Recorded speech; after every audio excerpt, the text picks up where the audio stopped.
paciente se presente como amenaza de parto prematuro y que se presente como trabajo de parto prematuro, implica mucho en la efectividad del tratamiento. Entonces, ahí es la importancia de lo que tenemos que hacer. En lo que dijimos, en trabajo de parto prematuro, pues es mayor la pérdida de la longitud cervical y ya tenemos dilataciones mayores a 3 centímetros de dilatación. Entonces, es muy importante que nosotros tengamos presente eso. Si a ustedes les llega una pacientita con 2 centímetros de dilatación, tiene 4 contracciones en 10 minutos y la longitud cervical es de 20 milímetros de longitud, cómo lo clasifican? ¿Cómo lo clasificarían a esa paciente? A ver, Leida, ¿cómo la clasificarías? Te llega una paciente de 28 semanas de gestación, Amenaza tiene de cuatro, aborto. escúchame, no, no, no sueltes, a ver, tranquila, tranquila, dice, ¿no? A ver, te llega de primera no es el tema. A ver, te llega una paciente, 28 semanas de gestación, 4 contracciones en 10 minutos, dilatación de 2 centímetros y longitud cervical de una longitud cervical de 20 milímetros. ¿Cómo catalogas a esa paciente? Trabajo de parto prematuro. Así es. ¿Por qué? Porque dijo que si era menor de 25 milímetros, era trabajo de parto prematuro. ¿Cuántas contracciones? ¿Más de qué? Mm, ¿A partir de cuántas? Ahorita lo ¿Cuatro? dije. No, no noté No, eso. De 10. 3 De 10. contracciones. Ah, ok. ¿Y más de cuántos centímetros de dilatación? Más de 3 25. centímetros 3 o de 3 centímetros. centímetros o más. Ahora, si les llega una paciente con de 31 semanas de gestación con actividad uterina, tiene una contracción cada 20 minutos, su longitud cervical es de 30 milímetros y tiene 1 centímetro de dilatación, ¿cómo la catalogan? ¿Cómo la catalogarías? A ver, Navani.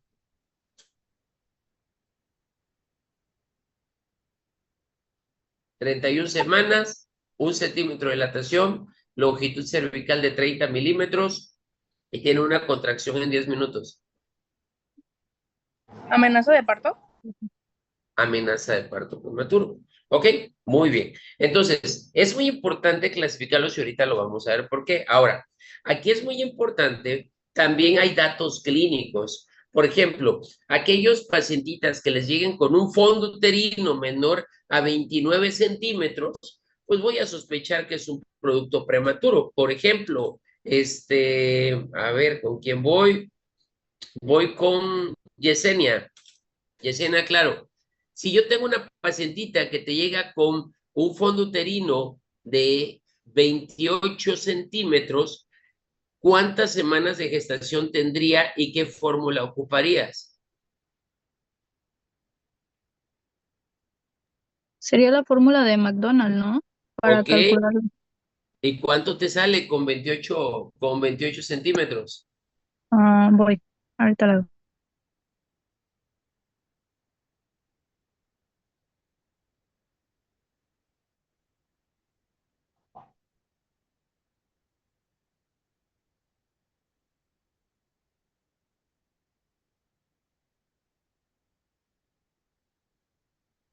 ¿Cuánto sale? ¿Quién le dice? 36 Serían semanas. 36, ¿no? ¿36 qué? 36 Semanas de semanas. gestación. 36 semanas. O sea, ¿es prematuro o no es prematuro? Sí. Sí, es Es prematuro. prematuro Sí. completamente. O sea, fíjense cómo con la pura fórmula, midiendo el fondo uterino, ya te das una idea. Ahora, muchas veces hacemos el ultrasonido y en el ultrasonido vemos el diámetro biparietal. Cuando ustedes midan un diámetro biparietal más pequeño de 90 milímetros, estamos considerando que es un producto prematuro. Eso es muy importante. Esos son como dos datos clínicos muy importantes. Uno clínico, que es con la exploración física, y el otro por ultrasonido, que te da una idea. Y obviamente, pues que venga la pacientita con actividad uterina, con dolor en la irradiación lumbar, o que tenga pérdidas sanguinolentas por vía vaginal o expulsión del tapón mucoso, pues obviamente serían como parte de la sintomatología que pudieran sospechar ustedes. ¿Ok? ¿Hasta aquí alguna duda de la definición de amenaza y trabajo de parto prematuro? ¿No? Ok. Yo tengo una duda, doctor. A ver, dime, Enrique. Eso que acaba de decir de los 90 milímetros, ¿es del trabajo de parto o de amenaza de parto? No, eso es para tú saber cuál es, si es un producto prematuro. O sea, eso lo vas a ver por ultrasonido. Cuando haces un ultrasonido, tú tomas la medición del diámetro biparietal del producto, ¿ok? Si por ejemplo, haces el ultra y el ultrasonido te dice que tiene 79 milímetros, vas a decir, oye, y ya tengo, dice el doctor, yo ya tengo los 9 meses, ya tengo, no, a ver, tiene 79 milímetros, pues estoy sospechando que es un producto prematuro o en su defecto. Tú tomas un fondo uterino y el fondo uterino pues te sale por tu regla de McDonald's mucho más chiquito, sospechen siempre que va a ser un producto prematuro. No importando lo que te digan, aquí hay de dos, o es un producto restringido o es un producto prematuro. Y eso lo tenemos que ver. ¿Y cómo lo voy a saber? ¿Qué es lo primero que le vas a preguntar a la paciente? Lo primero que le vas a preguntar. La fecha de última regla. Fecha de última regla. Fecha de última regla. Y si coincide, pues dices, oye, pues yo creo que sí es prematuro. Capaz que, por ejemplo, que te diga, no, doctor, pues mi fecha de última regla fue el día 12 de octubre. ¿Cuántas semanas tendría ahorita? Si fuera fecha de regla el 12 de octubre.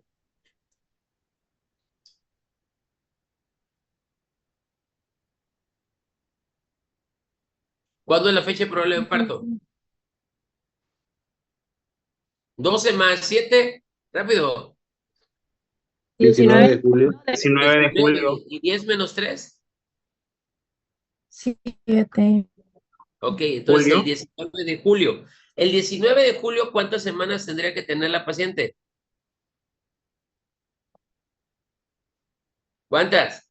40 semanas, ¿no? Aprox. 40 semanas. El 19 de junio, ¿cuántas semanas tiene que tener la paciente? 37. 36 o 4 semanas menos. 36. El 19 de mayo, ¿cuánto debe de tener? 32. 32. 32. 32. El 19 de abril 28. 28. y el 19 de marzo. 24. 4. ¿Y ahorita cuántas tiene?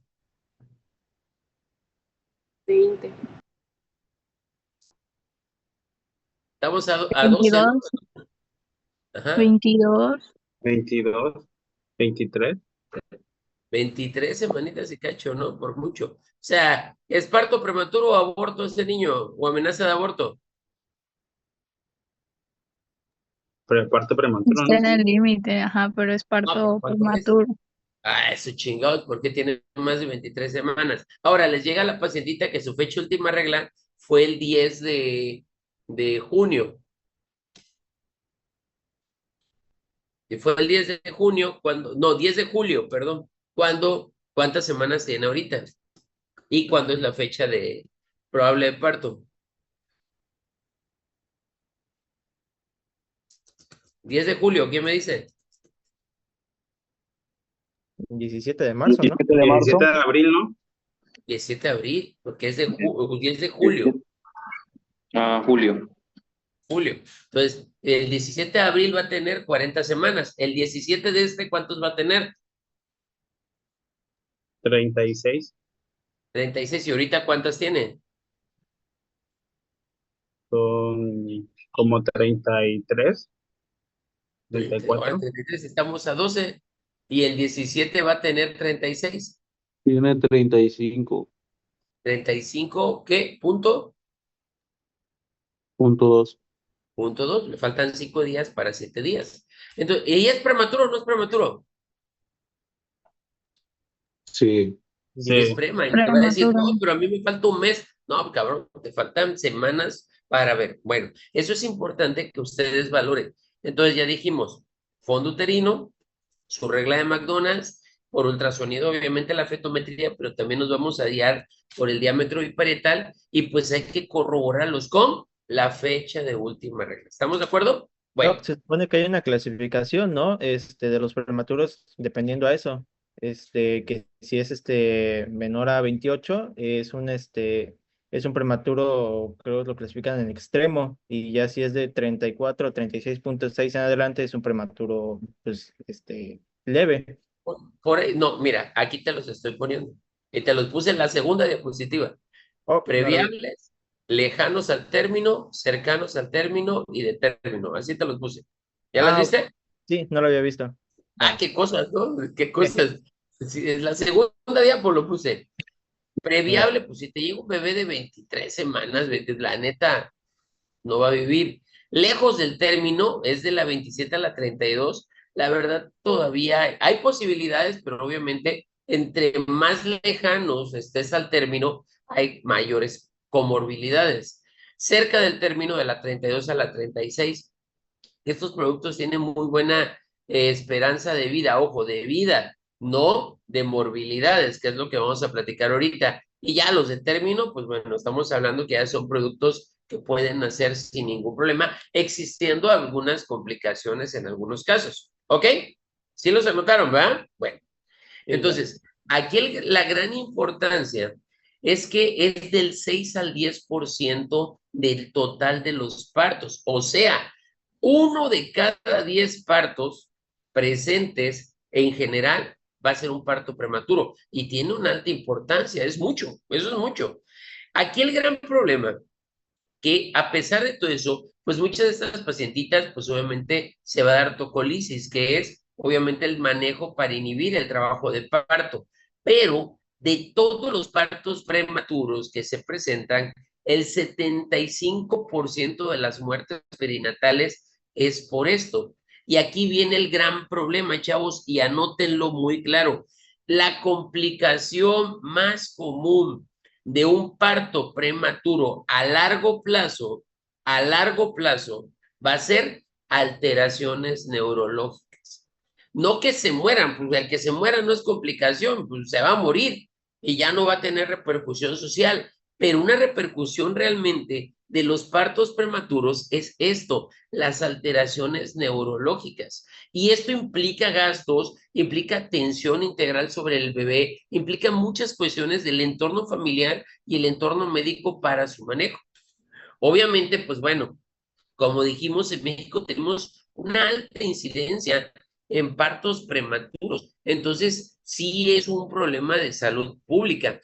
Aquí las complicaciones, como les dije, pueden haber dificultad respiratorias, hemorragias intracraneanas, enterocolitis necrotizante porque los intestinos están inmaduros en muchos de los casos y hay hipoxia, pero la secuela más importante de todas es secuelas neurológicas a largo plazo. Sin duda, va a ser el principal problema perinatal.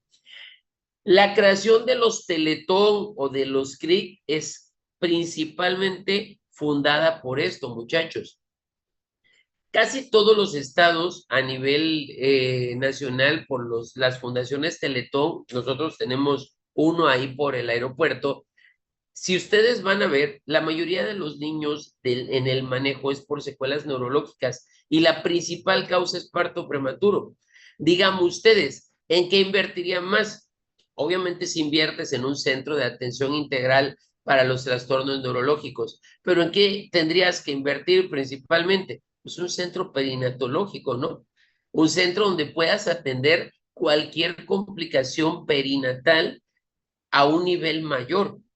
Y ahí es donde tendría que haber el impacto. Nosotros tendríamos que tener un hospital infantil de alto nivel, un hospital materno-fetal de alto nivel, pero no existe. Pero sí se aboca mucho a las cuestiones de tipo, pues ya de complicaciones. Entonces, aquí es la importancia del parto prematuro. Obviamente encontramos muchas morbilidades, ¿no? Como todas estas que tenemos, distrés respiratorio, hemorragia intraventricular, leucoplasias, enterocolitis necrotizantes, sepsis, displasias, pero realmente a largo plazo, lo que realmente va a impactar van a ser retardo, obviamente parálisis cerebral, daños neurológicos, retardo mental, que eso está relacionado, y retinopatía del prematuro. Muchos pacientes también tienen alteraciones visuales, pero la principal es alteraciones neurológicas. Eso habla de las complicaciones o las morbilidades y está estrechamente relacionado a una situación, a la edad gestacional en la cual vayan a hacer el producto. No es lo mismo que nazca un bebé a la semana 28 que nazca en la semana 36. Es muy diferente en su evolución en el producto. Entonces, por eso la importancia de saber, una cosa es la morbilidad y la otra la mortalidad, como tenemos aquí. Si se fijan, la mortalidad incrementa después de la semana 28, se potencializa y todos los niños en la mayoría van a vivir. O sea, si un niño nace entre la 31 y la 33, es muy raro que se muera, que es lo que más se preocupa a uno, obviamente, pero eso no quiere decir que de los que nacen en la 31 o la 33 vamos a ver las secuelas principales que vamos a tener y de ellas la principal es alteraciones neurológicas. Entonces, por eso la importancia de que todos nosotros encaminemos y sepamos diagnosticarlos y manejar adecuadamente una amenaza de parto prematuro o en su caso un trabajo de parto prematuro y prevenirlos. ¿Sale? Entonces, aquí pues bueno, tenemos otras estadísticas que nos dicen ya pacientitas que hayan tenido partos prematuros, tengo el riesgo del 20% de tener otro. Después de pretérmino, el riesgo va a aumentar hasta el 30 al 40%. Y pues si el anterior fue parto prematuro, el que sigue tiene un riesgo intermedio, o sea, es un 50% de que pueda ser parto prematuro. Entonces, esto es importante para nosotros para saber qué es lo que está sucediendo. Y las causas, obviamente, por lo cual se producen los partos prematuros, pues obviamente que tengamos trabajo de parto pretérmino, la ruptura prematura de membranas, que es lógico que va a haber un parto prematuro, y que sea indicado iatrogénico como causas. Pero yo les preguntaría a todos ustedes, ¿quién me puede decir el principal factor de riesgo para un parto prematuro? ¿Cuál es la principal causa? ¿Quién me la dice? Ruptura prematura de membranas. No, eso es una complicación. Algo más. ¿Qué lo causa? Pues eso. Infecciones. Infecciones. Desde las infecciones cérvico-vaginales, infecciones de vías urinarias. De hecho, a veces hay una cistitis que no se puede determinar o cistitis asintomáticas que tengo que hacer cultivo. Entonces, por eso a todas las pacientes embarazadas tenemos que realizar un proceso y durante todo el proceso del embarazo solicitar estudios de laboratorio, exámenes de orina y en el caso de sospecha cultivo. Si te dicen que tienen comezón, flujito o algo por decirlo, darles tratamiento, obviamente a cada una de las pacientes. ¿Ok? Ahora, hay algo que nosotros hablamos que se llama síndrome del trabajo de parto prematuro o síndrome de un parto prematuro, que se incluyen todos estos factores de riesgo. Uno, sobredistensión. Es obvio que si el útero está sobredistendido, pues se va a generar actividad uterina. Por ejemplo, cuando el bebé ya llega a término, pues esa distensión va a hacer que se produzca la actividad uterina. Pregunta, dígame dos causas que de manera fisiológica generen sobredistensión del útero en un parto prematuro. En parto prematuro, dos causas, así fisiológicas. A ver, Rosa Belén, a ver, dime, para que no digas que no te reconozco sin lentes o con lentes. A ver. Pues puede ser la pérdida de tono. No, estoy diciendo dos causas que generen parto prematuro fisiológicas por distensión uterina. Que está embarazada la paciente y genera sobredistensión del útero. ¿La oxitocina? No, fisiológicas. Sobredistensión. que causen que el útero esté bien distendido, pues que esté grandote. Dime algo, así que todas las mujeres quisieran tener, pero a la hora se rajan cuando ¿Un lo tienen. embarazo múltiple o Embarazo múltiple, o díganme otra causa, así, de lo que se les venga a la mente. ¿Puede ser por polidramios? Polidramios también. Otra, dígame. El bebé está de gordo. Que el bebé está muy grande.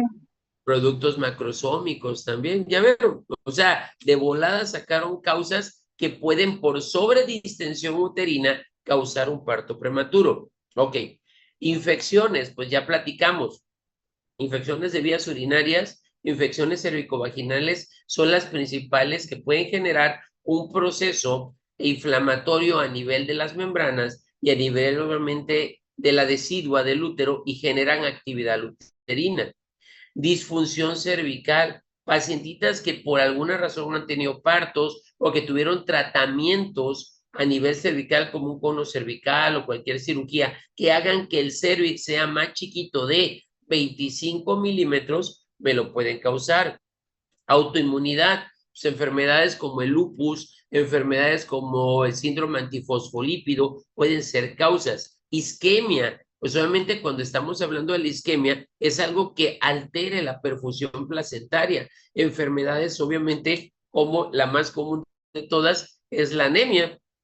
O sea, pacientitas que tienen hemoglobinas menores a 8, pues tienen una isquemia a nivel general de su cuerpo y te pueden presentar partos prematuros. Y tóxicos, pues hay múltiples medicamentos, pero alguien ya lo comentó, pues el uso de algunos medicamentos como oxitocinas, como prostaglandinas, entre otros, te pueden causar un parto prematuro. ¿Sale? Entonces, infecciones, pues ya dijimos, infecciones amnióticas, sistémicas, cervicovaginales, cistitis, corioamiditis, pero eso está relacionado con las demás infecciones, pielonefritis, bacteriuria sintomática y problemas neumológicos también pueden ser causas de partos prematuros si hablamos de infección. Obviamente, el síndrome del parto prematuro se compone de estos 5 factores: infecciones intraamnióticas, isquemias uteroplacentarias, sobredistensión uterina, factores inmunológicos y un estado de estrés que pueda tener la paciente de cualquier tipo puede desencadenar un trabajo de parto prematuro. O sea, todas estas situaciones, también factores pues de tipo nutricional lo pueden causar. Todo eso que ya platicamos, lo que va a hacer es una sobreestimulación de las deciduas de las membranas. Y al estimular las deciduas de las membranas, pues obviamente se estimulan las proteasas y las uretrotoninas, que principalmente, pues como la oxitocina, y empieza a haber actividad uterina. Entonces, y eso pues obviamente que me genere reacción o proceso inflamatorio a nivel decidual o a nivel de las membranas, por ejemplo, en este caso sería una infección, pues en algún momento va a generar procesos de inflamación y activador de todas las citoquinas y obviamente actividad uterina. Obviamente, pues tengo que ver la causa. Doy el tratamiento y hay que ver la causa y tratarla, porque si no, va a ser un círculo vicioso. ¿Estamos de acuerdo? Bueno, factores de riesgo que pueden ser, pues ya los comentamos: bajos niveles socioeconómicos, edades maternas, obviamente menores a 18, mayores a 40 años, el estrés, estados de estrés. Una mujer, por ejemplo, que está pues trabajando constantemente, tiene 2 trabajos, tiene 3 hijos, ya tuvo el antecedente de un aborto, llega a su casa, el marido tiene problemas familiares, el carro se descompuso, tiene que pagar la renta, no come muy bien, de vez en cuando se echó sus alcoholes previamente, anteriormente le gustaba la cocaína, normalmente la señora estaba flaquita cuando inició su embarazo y pues obviamente fumaba antes. ¿Cree que vaya a tener un parto prematuro, sí o no? Desde Sí, primero, ¿por qué diablos se embarazó, no? Pero bueno, pues todos esos factores que describí en una sola persona, que sí puede suceder, todo eso se desencadena. Pero uno de los factores muy importantes es la edad materna. Se dice que las edades de riesgo reales son menores de 19 y mayores de 36 años. Son las edades de riesgo. Pero en parto prematuro, pues estamos relacionando las menores de 18 a 40 años. Pero pues bueno, ¿por qué? Porque actualmente, pues muchas mujeres se están embarazando un poquito más grandes, pero necesitamos no tener las demás condicionantes para que se pueda desencadenar. Entonces, sí es muy importante que tengamos que evaluar a nuestra paciente cuando inicia el embarazo. Obviamente, si tiene antecedentes de productos óbito o partos prematuros anteriores, o que en algún caso pues está embarazada y es un embarazo múltiple o embarazo gemelar, si tuvo abortos tardíos. ¿Cuál es el aborto tardío, chavos? ¿Quién me dice? A ver, Daniela, Michelle, ¿cuál es el aborto tardío? Está fácil, se las dije. Después Ya de está. las 22 semanas. No, ese es Después de parto. las 12 semanas, después de después las de las 30. Después de 22. las 12 semanas de gestación, eso se llaman abortos tardíos. Ok, si me llega y me dice una paciente, Doc, la verdad yo he tenido pérdidas, ok, tuve aborto, ok, ¿cuántas semanas? No, pues tuve a la semana 18, chero, te llama la atención. Número 1, principal causa de pérdidas de abortos tardíos, pues son infecciones, pero también podría sospecharlo, pero ¿por qué hasta la semana 18?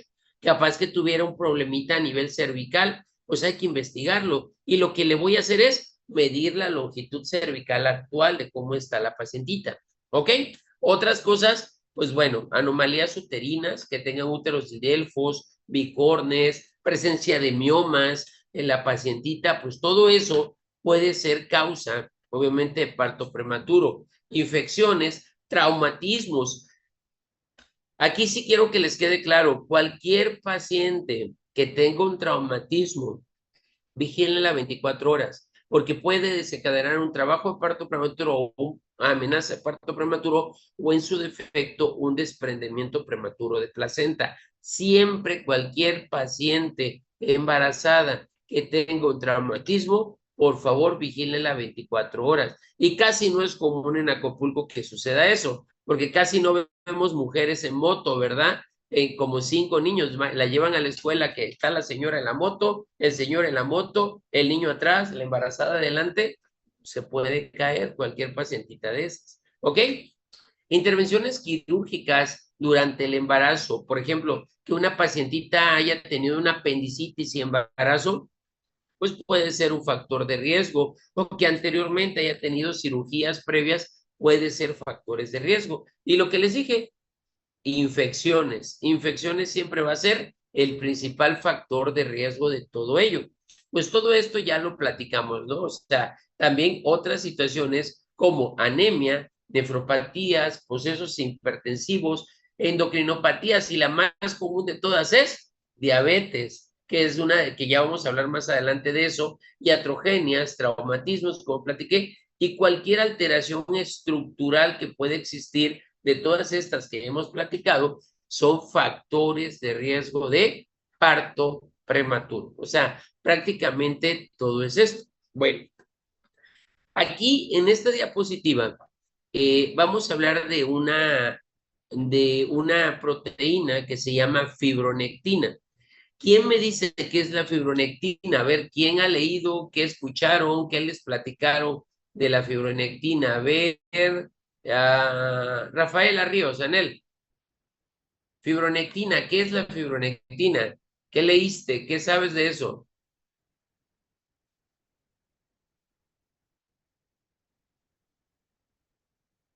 Nada, Nunca Anel. la había escuchado. Dice, en mi vida esa ni la leíste, ¿ah? Dijeron, ¿qué diablos? Mañana nos va a dar parto prematuro. No creo que me pregunte. A ver, Jonathan Escalera, Doctor, Jacinto, Solo recuerdo que se encuentra en el fluido cervical. nada doctor, más. A ver, ¿qué más? glicoproteína formada por las membranas fetales que se detecta de manera fisiológica en el cervix y vagina hasta la semana 20. Ok, ¿y esa para qué sirve o qué? Su detección más allá de la semana 20 indica riesgo de parto pretérmino. Pero ¿para qué sirve la fibronectina en un estado natural? Pues, Como anclaje en la interfase de la placenta y el coriápneos con adhesivo. Ok, o sea, es si habláramos de que yo voy a poner voy a levantar un muro, ¿qué sería para ti? Vendría a ser el cemento. Eso, chingados, el cemento, o sea, es lo que adhiere las membranas para que agarren la onda. ¿Qué diablos es la fibronectina? La fibronectina, como ya se los puse, pues está asociada mucho en las cuestiones de las membranas, porque es el anclaje, es lo que le da la durabilidad a las membranas y ayuda a la elasticidad también de las mismas. No debe de estar presente, no debe de estar presente dentro de la semana 22 y la 37.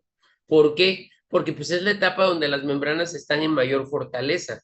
Si está presente entre esas semanas de gestación, pues estoy sospechando que algo está sucediendo, que está produciendo que se descarame la fibronectina de las membranas. ¿Estamos de acuerdo? Es como si yo voy a una casa y la tengo rezanadita y de repente yo veo y tiembla y de repente veo que se cae un cascajo del techo. Entonces, chingos. Yo, no creo que pase nada. No, a ver, ¿por qué se rompió el cascajo del techo? Eso es lo mismo aquí con la fibronectina. La fibronectina es el anclaje de las membranas. No tiene que estar presente. Cuando está presente es que las membranas se encuentran lábiles y se pueden romper. Por eso, antes de la 22 puede estar presente y ya después de la 37, pues ya que se rompa, ¿no? Porque estamos hablando que ya está en un embarazo ya de término. Entonces, esto lo vamos a asociar, pues un aumento. El valor va a ser 0.05, o sea, el valor de la fibronectina, como lo tenemos aquí. Y obviamente, entre más pequeño la encontremos en edad gestacional, mayor va a ser el riesgo de parto prematuro. Por ejemplo, aquí yo tengo esta tabla y ¿qué es lo que llama la atención? Lo que llama la atención es aquí, por ejemplo, cuando yo tengo una fibronectina negativa contra una fibronectina positiva, fíjense el riesgo de parto prematuro a los días, a los 7 días y a los 28 días de una pacientita con amenaza de parto prematuro. Por ejemplo, si yo tomo una prueba de fibronectina en una paciente con amenaza de parto prematuro y me sale negativa, el riesgo de parto prematuro en la semana 24 va del 0.1 al 0.7 a los 28 días. ¿Estamos de acuerdo? Y en la semana 30 va del 0.1 al 2.6 de riesgo de parto prematuro. Pero si la fibronectina está positiva, que es más de 0.05, obviamente a los 7 días en una pacientita de 24 semanas, el riesgo va a ser de 6.1, o sea, es 6 veces más alto que una pacientita que fuera negativa. Y si es más allá de las 28 semanas, es del 17% a los 28 días, perdón. Y en las 30 semanas, el riesgo aumenta de 2.5 hasta 15.2% a los 28 días. O sea, el hecho de que tenga presente la fibronectina ya es un gran factor de riesgo, pero ojo, siempre que esté presente entre la semana 22 y antes de la semana 37. No debe de haber fibronectina positiva en esas semanas. Si yo encuentro fibronectina positiva, aguas, hay riesgo de parto prematuro. ¿Estamos de acuerdo? ¿Dudas de lo que acabamos de platicar de la fibronectina? Nada. Cualquier duda me dicen, ¿eh? Órale, pues. Ok. Otro es el estriol en saliva. Normalmente tomamos una muestra a nivel salival y ese también se activa cuando hay actividad uterina. ¿Por qué? Porque se relaciona muchísimo a la destrucción de las membranas. Obviamente, el estriol en saliva, cuando sea en valores aproximadamente mayores a 2.1 nanogramos por mililitro, pues aquí podríamos sospechar también de que hay riesgo de parto prematuro, ¿ok? Obviamente vamos a estar relacionándolos en test de estudio, pero les voy a ser sincero, el estudio de elección para sospechar bioquímicamente de riesgo de parto prematuro siempre va a ser la fibronectina. Es así, de cajón por encima del estriol. Pero anótelo, el estriol, el riesgo es por encima de 2.1 nanogramos por mililitro. ¿Estamos de acuerdo? Y la fibronectina, para que lo vuelvan a anotar, va a ser 1.05 microgramos o picogramos por mililitro. ¿Estamos de acuerdo? Anótelos, por favor, porque alguien se los puede preguntar en su próximo examen. Ya ven que luego sucede, ¿no? Bueno, estamos de acuerdo. ¿Sí? Entonces, 2.1 nanogramos por mililitro. Y hay otras sustancias, las citoquinas cervicovaginales, que yo las podría tomar, que son factores de inflamación, interleucina, tanto la 1, la 6, la 8, la 10, o factor de necrosis tumoral, están presentes, que les dije, pues se activan todos los sistemas proinflamatorios. Estos los podemos detectar, pero principalmente, pues, quien va a ser la proteína o el estudio bioquímico va a ser la fibronectina. Entre las citoquinas, pues bueno, la interleucina 6 va a ser como que la principal que yo pueda estar encontrando y ya está hablándome de que hay factores proinflamatorios que me van a desencadenar un trabajo prematuro. Ok, ¿dudas hasta ahorita, muchachos? ¿Preguntas? Vamos a hacer una recapitulación. Rápido, para que me contesten quien me tenga que contestar. Definición de parto prematuro. Es aquel que se presenta por abajo, por encima de qué semana y hasta qué semana. Entre las 12 22 semanas a 22. 22 a O la 22 hasta la a las semana 37. 36.6, que sería antes de las 37. Ok. Ok. ¿Cómo se divide? ¿Qué diferencias hay entre amenaza de parto prematuro y trabajo de parto prematuro?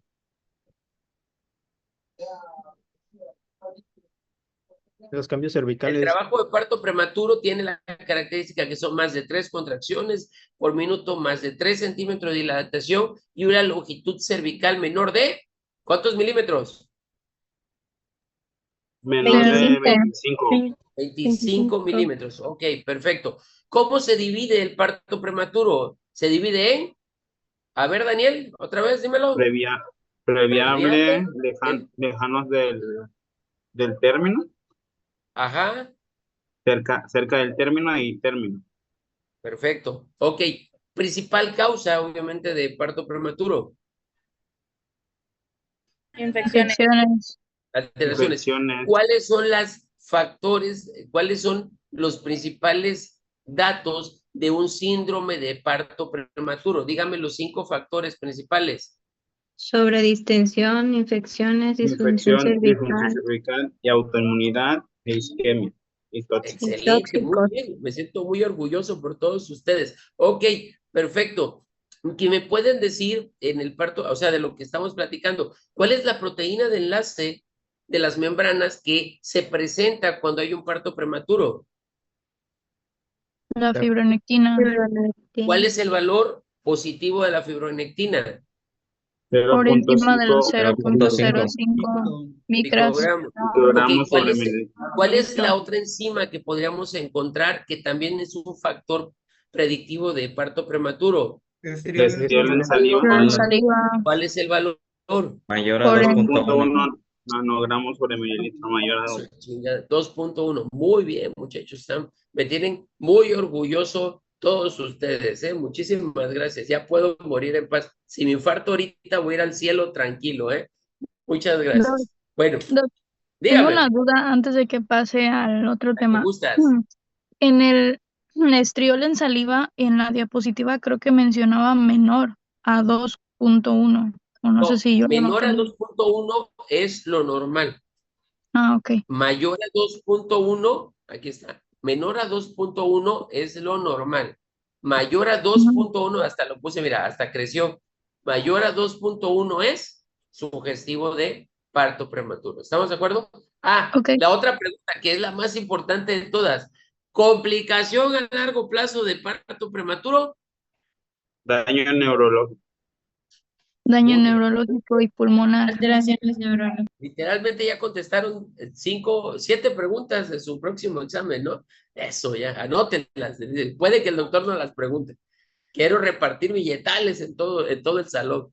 Obviamente van a dividir 500 varos entre 500 canijos. Zenaido dice, yo ahorita pongo. Me imagino que invitaron las caguamas los dos y se fueron a cenar, ¿no? Ojalá. Sí, sí, Órale. sí. Bueno, ahora, ya tenemos criterios. ¿Cuáles son mis criterios para parto prematuro? Lo que platicamos es, número uno, ya vimos lo de la actividad uterina y todo lo demás, pero ¿cómo sospecho que es prematuro? Pues obviamente fondo uterino, mido obviamente por ultrasonido el diámetro biparietal también la paciente, con eso yo sospecharía que son productos prematuros y la fecha de última regla, obviamente, y traspolamos los ultrasonidos y lo que ustedes quieran. Bueno, pero ya dentro de la valoración de la paciente existe lo que es el ultrasonido endocervical, que vamos a medir la longitud cervical, y este es muy importante. Yo ya les dije, la medición de la longitud cervical es tan importante porque nos habla sobre el riesgo de parto prematuro. Obviamente va a aumentar 4% los riesgos normales si está entre 11 y 25 milímetros. O sea, toda longitud menor a 25 milímetros es de riesgo. Obviamente, entre más cortito esté el cervix de longitud, pues obviamente, pues el riesgo va a ir aumentando. Ya si lo encuentro de 5 milímetros, pues ya díganle a la señora que va a parir, ¿no? Literalmente. Pero sí tengo que medir, por ejemplo, este es un ultrasonido endovaginal, cuál es la longitud cervical. Y eso es muy importante. Y eso lo hacemos por el ultrasonido endovaginal a la exploración física. Se ha visto que también vamos a ver algo que se llama tunelización. Les recuerdo cuánto medía el cervix de diámetro. Hablábamos que era entre 5 y 8 milímetros de diámetro el cervix. Y eso lo vamos a estar relacionando con la longitud cervical. Y tenemos estos porcentajes o fórmulas como esta, que es el porcentaje de tunelabilidad, se llama, en donde nos habla sobre la longitud cervical y la capacidad de tunelización de adentro hacia afuera del cervix. ¿Ok? Obviamente, entre más el porcentaje sea mucho mayor, pues obviamente vamos a tener mayor riesgo. Por ejemplo, yo veo este cervix. Aquí está el orificio cervical externo. Este es el orificio cervical interno. Aquí estamos la cabecita del bebé. Aquí están las membranas. Estas son las membranas. Y llama la atención que esta es la longitud cervical. Pero aparte, ¿qué me llama la atención? Yo puedo medir el cervix en su longitud de aquí hasta acá. O sea, aquí está la longitud real del cervix. Pero ¿qué les llama la atención? Que el cervix en la parte intermedia está mucho más corto y que existe esto que se llama tunelización. Esta tunelización habla sobre el factor de la apertura del cervix. Pues esta pacientita, por ejemplo, la longitud cervical que estaba manejando aproximadamente es de, aquí le poníamos que era de 20 milímetros. ¿Está cortito o está chiquito o está bien? 20 milímetros. ¿Está corto o está normal? Está corto. Está súper corto, ¿no? O sea, hasta ahí tomemos. Y todo eso va a estar relacionado con el riesgo de parto pretérmino. Obviamente la tunelización y obviamente el que tengas longitudes cervicales cortas aumenta la posibilidad de que tengas un parto prematuro. ¿Ok? Hasta aquí, ¿alguna duda? ¿Todo bien de tunelización? Se miden dos factores, la tunelización y la longitud cervical, pero lo que más nos interesa es la longitud cervical, que tiene que ser siempre de riesgos cuando es más grande de ¿cuántos milímetros? 25.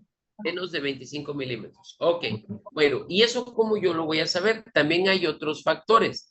El cervix, o cuando yo explore a una paciente, muchachos, yo voy a hacer algo que se llama índice de Bishop. Y van a decir ustedes, Doggy, ¿eso qué es? Bueno, el índice de Bishop es cuando yo exploro y reviso a mi pacientita y voy a tener estos 5 grandes factores que me van a decir si es un cervix adecuado o no es un cervix adecuado para inhibir el trabajo de parto prematuro. Yo mido 5 factores que los anoten en este orden.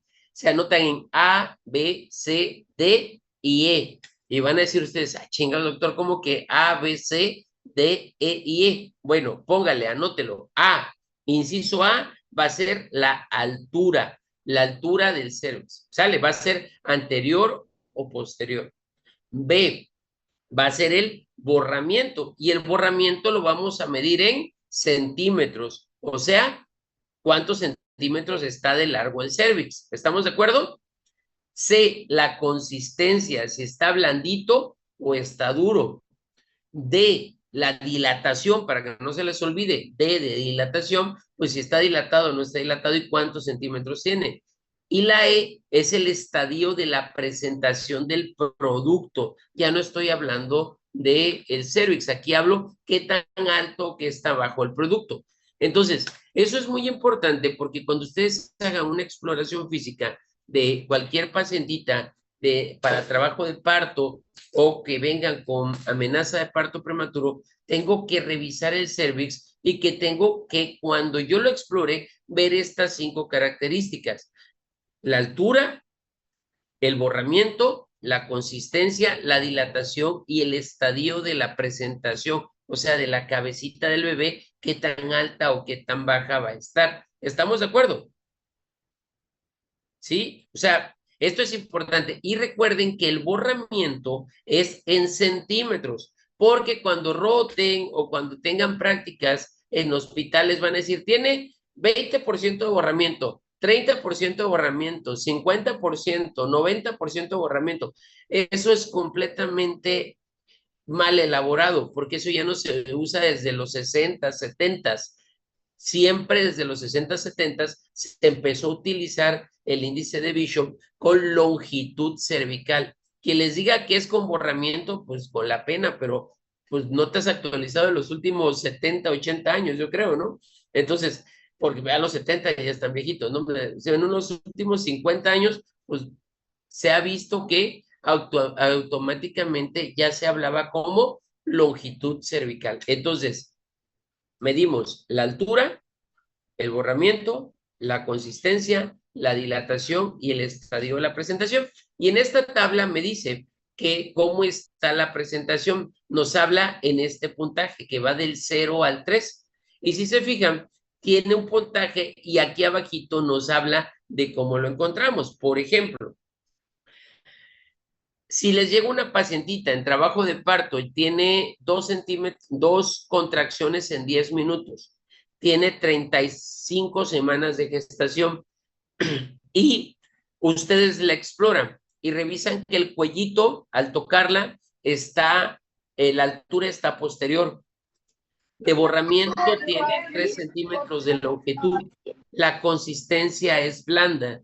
Tiene 1 centímetro de dilatación, 2 centímetros de dilatación y el estadio de la presentación, pues bueno, ese está en un estadio que se llama -3. ¿Cuántos puntos tenemos en la paciente? ¿Cuántos puntos serían? 2 centímetros de dilatación, el cervix está posterior, está blandito, tiene 2 centímetros de dilatación, la consistencia blandita y la longitud de 3 centímetros. ¿Cuántos puntos le das a esa paciente de lo que decimos aquí? A ver, ¿quién me lo puede decir? Yo sumé 9. Observen la tabla. A ver, Enrique, ¿cuántos puntos? Dijo que son 2 de dilatación, entonces es 1 punto. De Ok, longitud 2 de dijo dilatación. 3 y es 1 3 punto también, ¿verdad? De longitud, ok, vas. 2 Luego, puntos. Dijo de consistencia blandito, entonces otros 2 puntos. blandas, Dijo ok, perfecto. posterior, ya serían 4. Y posición dijo posterior, son 0. Nada Cero. más me falta la altura del... ¿Está posterior? La altura, ok, y pues yo sumé 4. 4 puntitos. Ok, bueno, ¿podría inhibir a esa paciente, sí o no, por lo que digo aquí? Menos de 4 puntos o 4 puntos. Sí, ¿no? ¿Le iría bien o no le iría bien?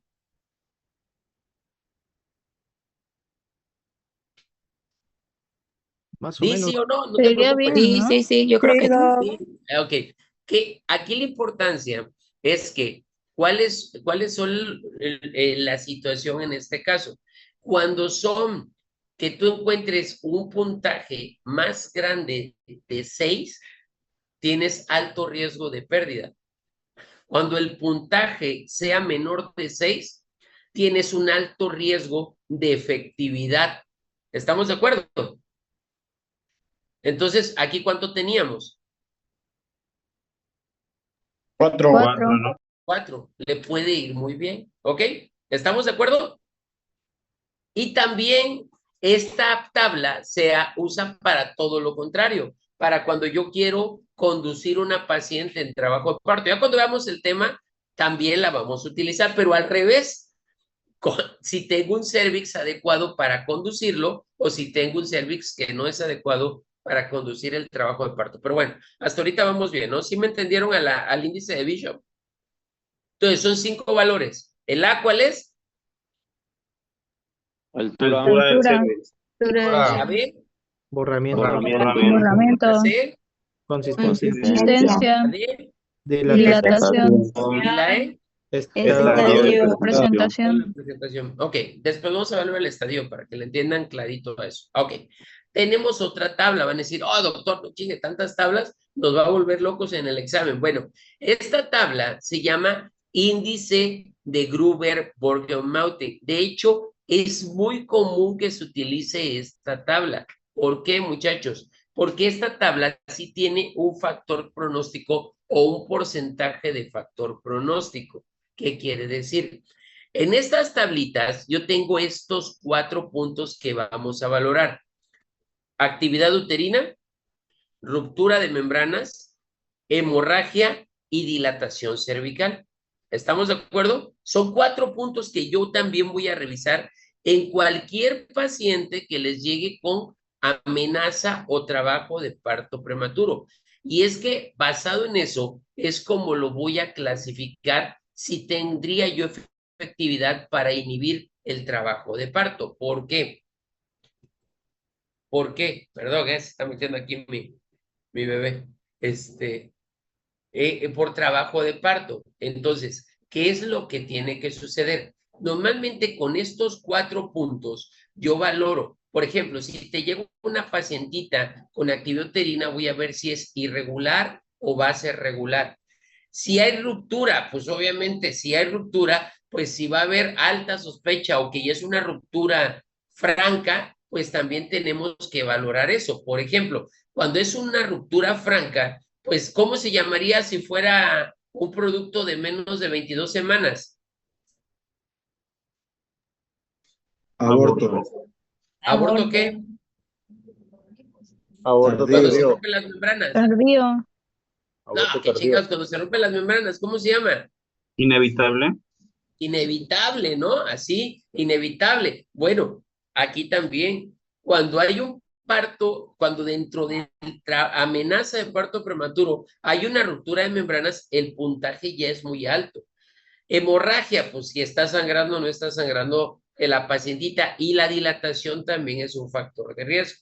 ¿Estamos de acuerdo? Para eso tenemos una tabla de puntajes y basados a ello, pues es el porcentaje de efectividad de inhibir un trabajo de parto o detenerlo lo más que yo pueda para poder obviamente darle los beneficios al producto. Entre ellos, por ejemplo, les llega una pacientita, vamos a hacer un ejemplo, una pacientita de 32 semanas de gestación, tiene 2 contracciones uterinas, tiene sangrado activo moderado, tiene salida de líquido, pues no es salida de líquido, de hecho no hay salida de líquido, y dilatación cervical 2 centímetros, y tiene 2 contracciones en 10 minutos. ¿Cuál es el porcentaje de esta paciente? ¿Cuál es el puntaje de esta paciente?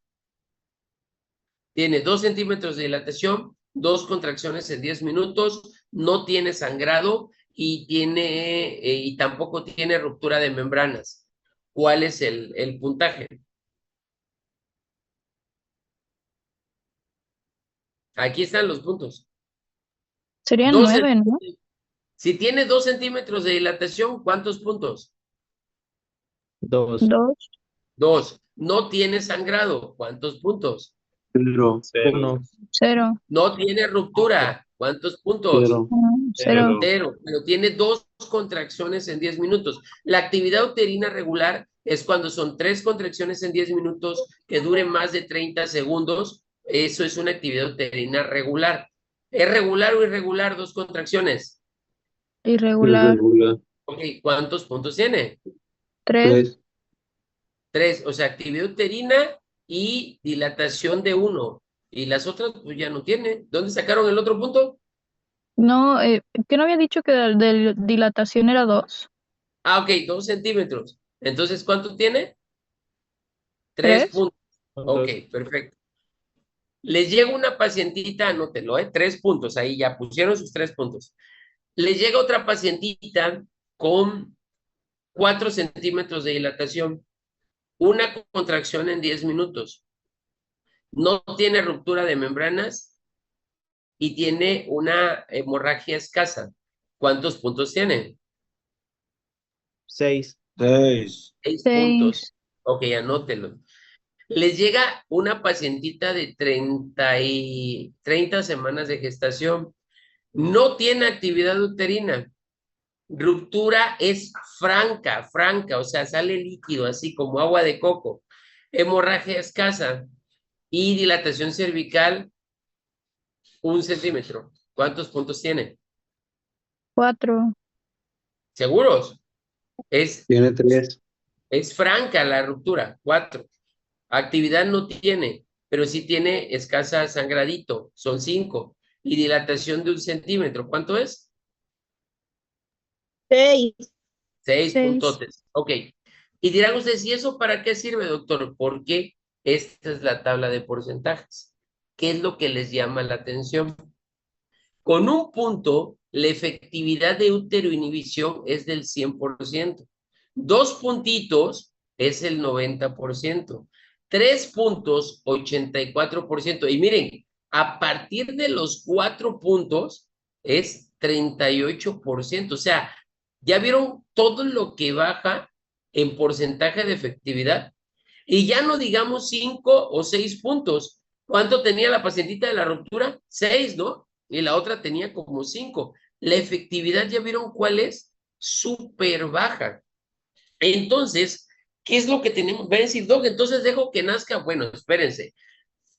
Sí y no. Número 1, voy a ver cuántas semanas de gestación tiene. Pero para esas, y qué es el tratamiento que voy a dar. Pero ya vean la importancia de la valoración del índice de Bishop o la valoración del índice de Gruber-Borgenmauten. ¿Por qué? O de Gruber, así dígale. Porque me da un porcentaje de saber qué efectividad yo voy a tener para poder inhibir ese trabajo de parto. ¿Estamos de acuerdo? ¿Sí? Ok. Entonces, ¿cuál sería el tratamiento de estas pacientitas? Número 1, pues vamos a dar medidas generales. Toda paciente con amenaza de parto prematuro y mucho más con trabajo de parto prematuro se tiene que hospitalizar. No las podemos dejar ir a su casa. Hay que tener reposo. Hay que hidratarlas, vamos a relajar a las pacientitas un poquito, hay que hacer una evaluación materno-fetal bien marcada y algo muy importante, ver las causas, pero obviamente pido laboratorios, pido biometría hemática, cultivos, examen de orina, entre otras cosas. Hay que ver la causa de lo que causó esa actividad uterina. ¿Para qué? Para nosotros dar el tratamiento y saber qué voy a hacer. Para eso vamos a tener medidas específicas como, número 1, tocolisis. Número 2, pues obviamente, si es que lo necesita, la administración de esteroides en el producto y obviamente descartar que no hayan infecciones sistémicas o intraamnióticas y obviamente pues hacer el ultrasonido para valorar que todo se encuentre de buena manera. ¿Ok? ¿Hasta aquí todo bien? ¿Dudas, chavos? ¿Ninguna? ¿O preguntas que tengan? Nada. Ok. Perdón, Doctor, pregunta. en el índice de Este, Gruber, cuando eran 2 contracciones, ¿fue que era regular? 2 contracciones es irregular. Ok. Acuérdense, una actividad uterina regular va de 3 contracciones en adelante. 3 a 5, pues, que es el máximo. 5 es la máxima de contracciones que vamos a tener. ¿Estamos de acuerdo? Ok. Pero de 3 a 5 en 10 minutos, había mencionado, ¿no? Sí, en 10 O- minutos, obviamente. ok. ¿Sí? En 10 minutos. Ahora, algo muy Entonces, importante. regulares 3 y 5, regulares menos de 3, ¿verdad? Así es, completamente. Bueno, ahora sí, otra cosa importante, profilaxis para infección del estreptococos del grupo beta hemolítico. Y esta profilaxis, pues la vamos a hacer con medicamentos como cefalosporinas, como beta-lactámicos, como eritromicina, lincomicinas, entre otros. ¿Por qué? Porque si hay una infección por pues hasta el nombre te lo dice, estreptococo beta hemolítico, que puede generar una hemólisis en el producto. Entonces, es muy importante siempre dar tratamiento profiláctico. ¿Por qué? Porque sería una de las principales causas de infección neonatal y que puede tener un alto índice de mortalidad neonatal. ¿Cuál es la profilaxis para el estreptococo beta hemolítico? Como les dije, cualquier beta-lactámico, penicilaminas, también la que ustedes quieran, con penicilina sódica, ampicilina de 2 gramos intravenoso, o algunos esquemas como la clindamicina o la eritromicina pueden ser parte del tratamiento inicial de cualquier paciente que les llegue con amenaza de parto prematuro o trabajo de parto prematuro. Vamos a dar profilaxis porque sabemos que la principal causa de eso va a ser alteraciones infecciosas. Entonces, vamos a iniciar con la profilaxis. ¿Ok? Bueno, continuamos. Y algo muy importante, vamos a descartar lo que es la madurez fetal. Hay un estudio que se hace a nivel sérico que se llama niveles de lecitina y esfingomielina, así se llama, lecitina y esfingomielina, que la lecitina y la esfingomielina son unas proteínas o aminoácidos que se producen a nivel pulmonar y los puede producir el producto. Cuando el producto ya los tiene presentes, estamos hablando que ya hay madurez pulmonar. Y cuando yo tengo un valor por encima de 2 de lecitina y esfingomielina, podemos corroborar que hay madurez fetal. Y con ello, pues podemos tener la tranquilidad de que si van a hacer el bebé, no vaya a tener tantas complicaciones a nivel pulmonar. Es también recordarles, muchachos, que la real madurez pulmonar se alcanza hasta la semana 35. O sea, cualquier pacientito que esté de la semana 34.6 para abajo, obviamente estamos hablando en eso, tendríamos que iniciar esquemas de madurez pulmonar. Las edades ideales que te ponen algunas guías van entre la semana 28 y 32, que serían como que las ideales para iniciar esquemas de madurez en productos de riesgo. Pero otros te dicen que si la haces antes de la semana 34.6, pues obviamente sí vas a tener un gran efecto y beneficiarías al producto en su madurez pulmonar. ¿Estamos de acuerdo? ¿Sí? Entonces, eso es muy importante para que lo tengan presente. Ok, ¿y cuáles serían los esquemas? Pues ahorita los vamos a platicar. Bueno, también descartar procesos de infección como algo que se llama la corioamnitis. Esto se los voy a preguntar en su clase de ruptura de membranas, pero vámonos claros, datos clínicos y de laboratorio de corioamnitis, que obviamente si yo es positivos estos datos clínicos, voy a finalizar el embarazo no importando la edad gestacional.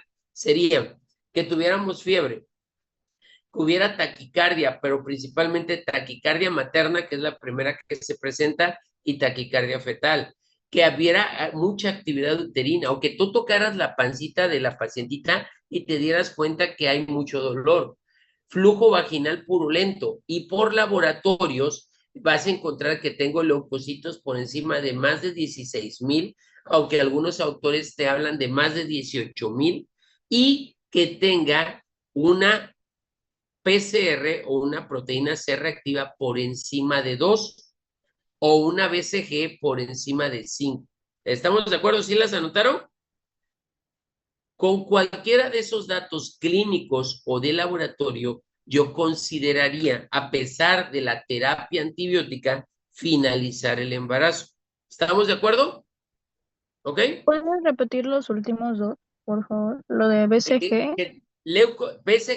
PCR por encima de 2 y BCG por encima de 5. ¿Estamos de acuerdo? Sí, gracias. Excelente. Y obviamente, pues dar tratamiento para datos de bacteriuria sintomática como les había completado. Para eso, pues bueno, pueden haber diversos tratamientos para profilaxis del parto prematuro, pero obviamente algunos autores te dirían que no los utilizaras de manera rutinaria, pero las evidencias sí te han dicho que por ser la primera causa, los procesos infecciosos, tú inicialos en los esquemas de manejo sin tener tratamiento de imagen completa. ¿Ok? ¿Dudas hasta aquí, muchachos? Nada. Bueno, vamos a dejarla hasta aquí el día de hoy. Mañana vamos a continuar con lo que es la uteroinhibición. En la uteroinhibición, para que lo platiquen, léanlo bien en su libro, ahí viene bien en el Williams, vienen los esquemas de uteroinhibición, en los cuales les voy a preguntar las características, cuáles son los principales familias de uteroinhibidores, y todo esto lo vamos a basar en que edad gestacional, obviamente la causa de la amenaza de parto prematuro, y mañana les voy a preguntar, así, luego, la primera pregunta que les voy a hacer es, dígame las 3 principales indicaciones de uteroinhibición. 3 principales, anótelo, póngalo así ahorita. 3 principales indicaciones de uteroinhibición. Mañana se los voy a preguntar. Todo viene ahí en el Williams. Entonces, mañana lo checamos. ¿Alguna duda que tengan de esta parte que viene de uteroinhibición o de parto prematuro, de lo que platicamos ahorita? ¿Dudas que tengan? La lecitina y la felincomielina, ¿esos se detectan por laboratorio, doctor, o no Y había es a escuchado nivel bien para sérico. qué Se es la? puede hacer, tienes 2 funciones. La puedes hacer a nivel sérico, pero la verdad se hace a nivel por una amniocentesis. ¿Cuál es la amniocentesis? Con una agujita le introducimos a nivel de, obviamente, abdominal, llegamos al líquido amniótico, tomamos una muestra y la mandas al laboratorio.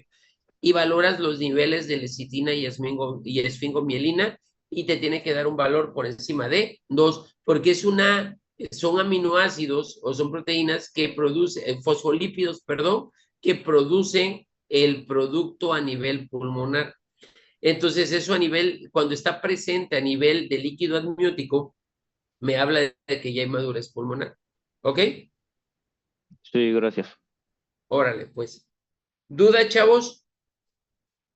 ¿Comentarios? ¿Algo que hayan leído? ¿Algo que hayan revisado? ¿Nada? Órale, pues. Pues entonces mañana, niños, vamos a ver